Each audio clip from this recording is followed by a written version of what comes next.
በስተፋላለዩ ኩርናዓት ዓለም ኮይንኩም ትከታተሉና ዘለኹም ክቡራትን ክቡራንን ንሎሚ 2 ሰነ 2018 ዓመተ ምህረት ዝሓዝናዮ ሓበሬታታት ከም ስዕብ ተዋዲዶም ኣሎም። ንቻናልና ላይክ ሼርን ሳብስክራይብ እናገበርኩም ሳና ንኽትጸንሑ እናዓደምና ፈለማ ዓበይቲ ነጥብታት ክነቐድም። ኣብ ትግራይ ዝለዓለ ተቃውሞ ዘጋጥሞ ዘሎ ክሳብ ሞት ዘፍርድ ረቂቕ ኣዋጅ ከም ዝተዳለወ ተሰሚዑ። እቲ ረቂቕ ኣዋጅ ካብ ሕገ መንግስቲ ብተጻራሪ ንድሕሪት ተመሊሱ ተግባራዊ ከም ዝኸውን ምግላጹ ድማ ካሊእ መዘራረቢ ኣጀንዳ ኮይኑ ኣሎ። ህወሓት መንግስቲ ኢትዮጵያ ካሊእ ዙር ደማዊ ኩናት ይጽሕትር ኣሎ ክብል ከሲሱ መዋጽና ብጽንዓትን ሓድነትን ምቅላስ ጥራሕ እዩ ፍትሓዊ ቃልስና ብዓወት ክዛዘም ይኽብል እውን ህዝቢ ኣብ ቃልሲ ንኽስለፍ ጸዊዑ። ኣብ ቤንሻንጉል ጉሙዝ አንጻር ሰራዊት ዳጋሎ ህዝባዊ ቁጥዕ ከም ዝተለዓለ ተፈሊጡ። ነበርቲ እቲ ክልል ምልሻ ጃንጃዊድ ብህውከትን ግሰሰኦም ምስላትን ይኸሱ።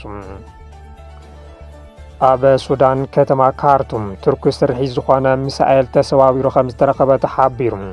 እቲ ተሰባቢሩ ዝተረኸበ ሚሳኤል ንድሮን ዕጡቕ ሓይሊ ውሃብ ህፁፅ ደገፍ ንምውቃዕ ኣብ ረብሓ ዝወዓለ ክኸውን ከም ዝኽእል እውን ተኣሚቶሎም። ናይዚኦምን ካልኦትን ብዝርዝር ክነስምዐኩም ኢና። ሰናይ ጻንሒት። ኣብ ትግራይ ዝለዓለ ተቃውሞ ዘጋጥሞ ዘሎ ክሳብ ሞት ዘፍርድ ረቂቕ ኣዋጅ ከም ዝተዳለወ ተሰሚዑ። እቲ ረቂቕ ኣዋጅ ካብ ሕገ መንግስቲ ብተጻራሪ ንድሕሪት ተመሊሱ ተግባራዊ ከም ዝኸውን ምግላጹ ድማ ካሊእ መዘራረቢ ኣጀንዳ ኮይኑ ኣሎ። እቲ ኣብ ትግራይ ብረቂቕ ደረጃ ወፂኡ ተባሂሉ ኣጀንዳ ኮይኑ ዝርከብ ኣዋጅ ንህልውናን ብሄራዊ ረብሓን ትግራይ ክሕሉ ተባሂሉ ዝተዳለወ ከም ዝኾነ እዩ ዝድንግግ። እቲ ረቂቕ ኣዋጅ ዓቕሚ ምክልኻል ትግራይ የዳኽም እዩ ተባሂሉ ዝእመነሉ ዝኾነ ይኹን ተግባር ብከቢድ መቕጻዕቲ ዘሕትት ኮይኑ ዝኾነ ይኹን ተቃውሞ ፖለቲካ ኮነ ምንቅስቓስ ሚድያ ከም ከቢድ ገበን ዘሕትት ከም ዝኾነ እዩ ዝግለጽ። እቲ ረቂቕ ኣዋጅ ኣዝዩ ኣዘራርቢ ካብ ዝገብርዎ ነጥብታት እቲ ሓደ እቲ ሕጊ ንድሕሪት ተመሊሱ ካብ 24 ጥቅምቲ 2013 ዓ.ም ማለት እውን ጆኖሳይዳዊ ኩናት ካብ ዝተወልዐሉ ዕለት ጀሚሩ ዝተፈጸሙ ተግባራት ከም ገበን ዝሓትት ምዃኑ እዩ። ከምኡውን እቲ ኣዋጅ ኣብ ውሽጢ ትግራይ ዝርከቡ ሰባት ጥራሕ እንተይኮነስ ካብ ትግራይ ወጻኢ ኣብ ልዕሊ ዝነብሩ ተወለድቲ ትግራይ ኣክቲቪስትታትን ትካላት ሚድያን እውን ተፈጻሚ ከም ዝኸውን ይድንግግ። ብመሰረት አንቀጽ 17 እቲ ኣዋጅ ብዝኾነ ይኹን ሚድያን ወተሃደራዊ ጎስጓስ ዝቃወም ዜጋታት ኣብ ኩናት ከይሳተፉ ዘተባብዕ ወይ ተጋደልቲ ካብ ኩናት ንኽሃድሙ ዝገብር ኣካል ካብ 5 ክሳብ 15 ዓመት ዝበጽሕ ጽኑሕ ማእሰርቲ ይጽበዮም። ከመ ክብደት እቲ ጥፍኣት ድማ እቲ መቕጻዕቲ ክሳብ 25 ዓመት ክበጽሕ ከም ዝኽእል ዝተገለጸ ኮይኑ እቲ ድንጋጌ ነቶም ፋይናንሳዊ ሓገዝ ዝህቡ ወይ ድማ ንተቃውሞ ዝድግፉ ጉጅለታት እውን የጠቓልል እዩ ተባሂሉ። ንድሕንነት ትካላት ዜና ጋዜጠኛታትን ገጻት ማሕበራዊ ሚድያን ኣብ ከቢድ ስጋት ዘውደቐ ዝተባሃለሉ ክፍል እቲ ረቂቕ ከም ዘመልከቶም ሓደ ትካል ሚድያ በቲ ኣዋጅ ካብ ዝተኸልከሉ ተግባራት ኣብ ሓዲኦም ተሳቲፉ እንተተረኺቡ ልዑል መቕጻዕቲ ገንዘብ፣ እገዳ ስራሕ፣ ምስራዝ ፍቓድን ምውራስ ንብረትን ከም ዝጽበዮ ተቐሚጡ። ብተወሳኺ እውን ተጋደልቲ ትግራይ ንመስዋዕትነት ኩናት ንባንዴራ ክልል ወይ ብሄራዊ መዝሙር ዝነቅፍ ወይ ዝደፍር ኣካል ካብ 5 ክሳብ 15 ዓመት ብዝበጽሕ ማእሰርትን መቕጻዕቲ ገንዘብን ከም ዝሕተት ተደንጊጎሎም።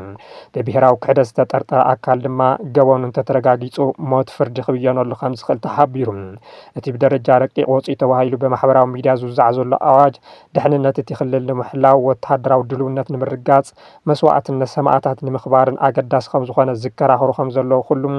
ኣፋንን ነጻነትን ዲሞክራስን ዝኹልፍ እዩ ብምባል ዝቃወምዎ እውን ኣለዉ። እቲ ኣዋጅ ንነጻነት ሓሳብ ዝኹልፍ ነጻነት ፕረስ ተቃውሞ ፖለቲካ ንምዕንቃፍ ዝዓለመ ብፍላይ እቲ ገበን ሕግታት ንድሕሪት ተመሊሱ ክትግበር ምውሳኑ አንጻር ሕገ መንግስቲ ብምባል ሰሙያ ሕጊ ይቃወምዎ ኣለዉ። ሕዚ ኣብ መኸተ ህልውና ኣለና ኢሎም ዝኣምኑ ኣካላት ድማ ነቲ መኸተ ዘተዓናቕፉ ተግባራት ኩሎም ክእርነቡ ኣለዎም በሃልቲ እዮም። በቲ በለበቲ እቲ ብደረጃ ረቂቕ ወፂኡ ተባሂሉ ዝዛወር ዘሎ ሰነድ ዛጊድ ብመንግስቲ ትግራይ መረጋገፂ ይተውሃበን። ህወሓት መንግስቲ ኢትዮጵያ ካሊእ ዙር ደማዊ ኩናት ይጽሕትር ኣሎ ክብል ከሲሱ መዋጽና ብጽንዓትን ሓድነትን ምቅላስ ጥራሕ እዩ ፍትሓዊ ቃልስና ብዓወት ክዛዘም ይኽብል እውን ህዝቢ ኣብ ቃልሲ ንኽዓስል ጸዊዑ። ውድብ ህወሓት ኣብ ዘውፅኦ ሰመናዊ መግለጺ ከም ዝሓበሮ ስርዓት ብልጽግና ንኹሎም መማርጽታት ሰላም ብምዕጻው ኣብ ልዕሊ ህዝቢ ትግራይ ኩሉ መልክዕ ግፍዕን በደልን ካብ ምፍጻም ሓሊፉ ሰራዊትን ኣጽዋርን ኣኽቲቱ ኣብ ልዕሊ ትግራይ ካሊእ ዙር ደማዊ ኩናት ንምጽሕታር ይንቀሳቐስ ኣሎ ክብል ከሲሱ እቲ ስርዓት ንትግራዋይ መንነት ንምጥፋ ንምጥፋእ ብዕሊ ተበጊሱ ኩሉ መልክዕ ጀኖሳይድ ፈጺሙ እዩ ዝበለ መግለጺ ህወሓት ህዝቢ ትግራይ ተወዲኡ ብምቅላሱ ካብ ሙሉእ ጽንተት ዓርሶ ድሒኑ ስምምዕ ፕሪቶርያ ክፍረም እኳ እንተገበረ ስርዓት ብልጽግና ግን ነቲ ዝፈረሞ ስምምዕ ብምፍራስ ዝጀመሮ ጀኖሳይድ ኣጠናኺሩ ይቕጽለሉ ኣሎ ኢሉ ሕዚ 400 መሬት ትግራይ ብወረርቲ ተታሒዙ ከም ዝርከብን እቲ ብሓይሊ ዝተባረረ ህዝቢ ድማ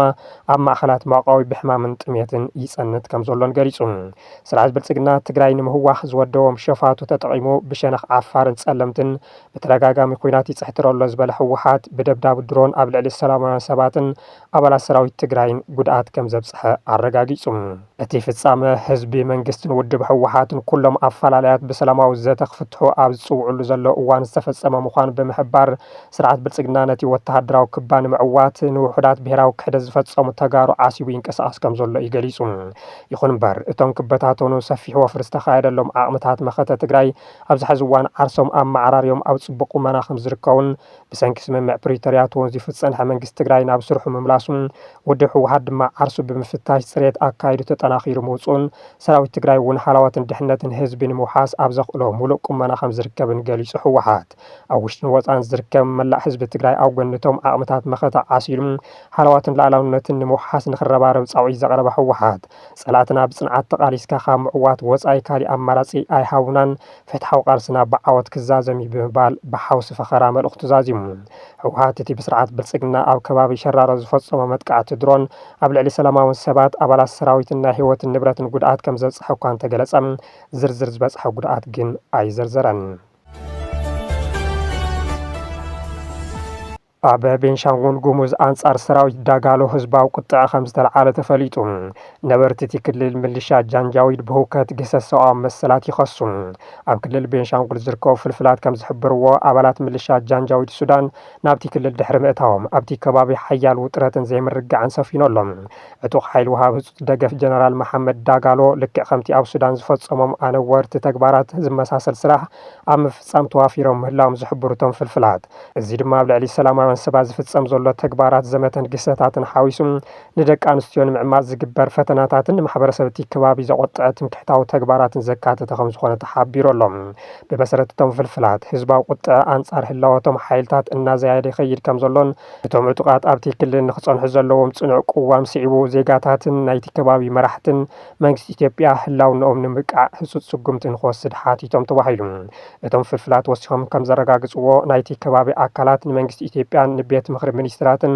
ብጽሑፍ ሕቶ ዘቕረቡ እንትኾኑ ብሰንኪቶም ምልሻታት ኣብቲ ከባቢ ምህላዎም ዝስዕብ ዘሎ ኣልታዊ ጸጥታውን ማሕበራውን ሳዕቤናት ዘለዎ ተቃውሞ ኣነጺሮም ተባሂሎም ህላወቶም ዕጡቃት ኣብቲ ክልል እንተቐጺሉ ድማ ኩነታት ዝያዳ ክጋደድ ከም ዝኽእል ኣጠንቂቖም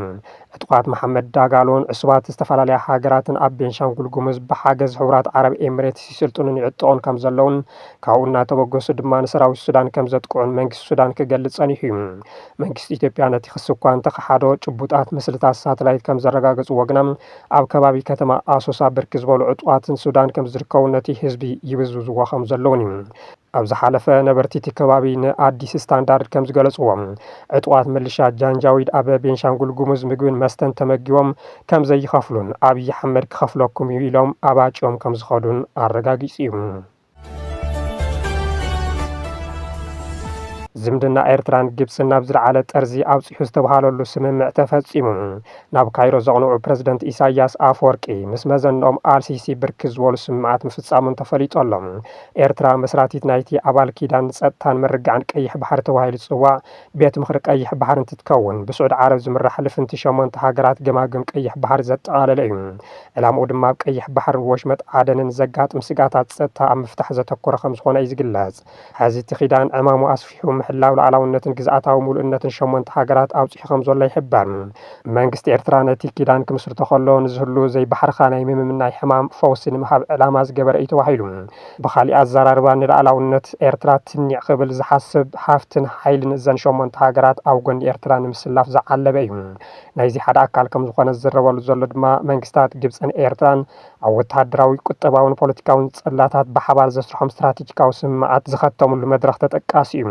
بمسارة زي حزي تبصح زلوا سمع جبسي كل عامتات مالتون بوليتيكا وكتبا وتهدرون نوزوا قرن أفريكان كيح بحرن كم تأتيو منستر قدات وصع جبسي بادر عبد الله تجلس أمزلهم أو السودان زلوا خنتان نزوا قرن أفريكا كبير حرقة فتيرهم زلوا أبسم عزوات صحما راح تجبسن إيرتران السودان مرجع زل حاجز كجوري أم تواهيلهم زي مالت حزب منجستن سراويت السودان كاب إيرتران جبسن كتوا حاجز كجبر لهم بزي كازين السودان بدبلوماسي نمرجع دمس حزب السودان أمر العالم كم سمعنا مقبار دبلوماسياوي كلاصن جبسي كحبر مخاني جلص اللهم مس ጉዳይ ሶማሊያ ተአሳሲሩ ስልሳው ኪዳን ግብጽ ኤርትራን ሶማሊያን ጸጥታ ሶማሊያን ምርጋጽ ግዛታው ሓድነት ሃገር ንምሕላውን ሰፊሕ ስራሕ ከም ዝጅመር ተሓቢሮሎም በዚህ መሰረት በአሻዕ ዝወፀር ኃይል ግብጽ ከም አካል አቃብ ሰላምና መሬት ሶማሊያ ከአቱን ኃይል ባህር ግብጽ ውን ኣብ ገማግም ባህር ሶማሊያ ክንቀሳቀስ ምዃኑ ይግለጽ ኣብ ጉዳይ ጸጥታ ቀይሕ ባህሪ ኤርትራን ግብጽን ዝዋ ቀይሕ ባህሪ ንምሕላው ሓበራዊ ስራሕ ክሰርሓን ጸጥታ ቀይሕ ባህሪ ንምህዋህ ንዝግበር ዝኾነ ይኹን ምንቅስቃስ ብሓባር ክምክታን ኣብ ስምምዕ ምብጽሕን ተቃሊሖሎም ጸብጸባት ከም ዝሕብርዎ ዘለዉ ነዚ ስትራቴጂካዊ ዕማም ዘሳልጥ ካብ ክልቲአን ሃገራት ዝሕረ ኃይል ዕማም ውን ክጣየሽ እዩ እዚ ርክብ ግብጽን ኤርትራን ብቃንዱ ኢትዮጵያ በሪ ባህር ንኸይትረክብ ተኸቢባ ንኽትነብር ንምግባር ዝዓለመ እዩ ዝብሉ ተንተንቲ ኣይተሰኣኑን ኣብ ሱዳን ከተማ ካርቱም ቱርክ ስርሒ ዝኾነ ሚሳኤል ተሰባቢሩ ከም ዝተረኸበ ተሓቢሩ እቲ ተሰባቢሩ ዝተረኸበ ሚሳኤል ንድሮን ዕጡቕ ኃይል ወሃብ ህጹጽ ደገፍ ንምውቃዕ ኣብ ረብሓ ዝወዓለ ከይኮነ ከም ዘይተርፍ ተኣሚቱ እቲ ሚሳኤል ሰራዊት ሱዳን ሎሚ ንግሆ ነቲ ብምልሻ ጃንጃዊ ዳዕመር ሰሪዕ ዝተፈጸመ መጥቃዕቲ ሰው ኣልቦ ነፈርቲ ንምምካት ኣብ ዝገበሮ ፈተነ ከም ዝተጠቐመሉ ይግለጽ ኣሎ ምክልኻል ኣየር ብኢሚሬት ዓረብ ዝድገፍ ቁልጡፍ ደገፍ ምልሻ ናብ ወተሃደራዊ ቦታታት ኣብ ኦብዱርማን ዝተወንጨፉ ነብሰ ቀትለት ስትራቴጂካዊ ألبو نفرتين كم زمكتو سراوي السودان ناقلس إركاب هذا وتهدراو فلفل نيكو السودان أبزهاو حبريتام أهودتات مكلخال آير بسولس بإمريت عرب زدقف ملشا جانجاويد نا وتهدراو بوتاتات أو درمان زون شفو حيال سو ألبو نفرتي بعوات كم زعاقتون كم زودقان حبيرون بمسارة فلفل اتي متقعتي بزحان نفسا قتلتاوي سو ألبو نفرتي خمقون استراتيجيكاو سو ألبو نفرتي زدت على الخوين كلن أبتي زحاسبا علامة كدم مبصحن ترخيبا تدمسيسان يخبل عفليت اللهم كبرات خطاتلتي تقراي توداي نشانالنا لايك شير سبسكرايب ناغوركم سلت كتاتولنا أزينا بمسغان نايز علات زيناتات نزيومي مسل نيروم سلام دهان كنون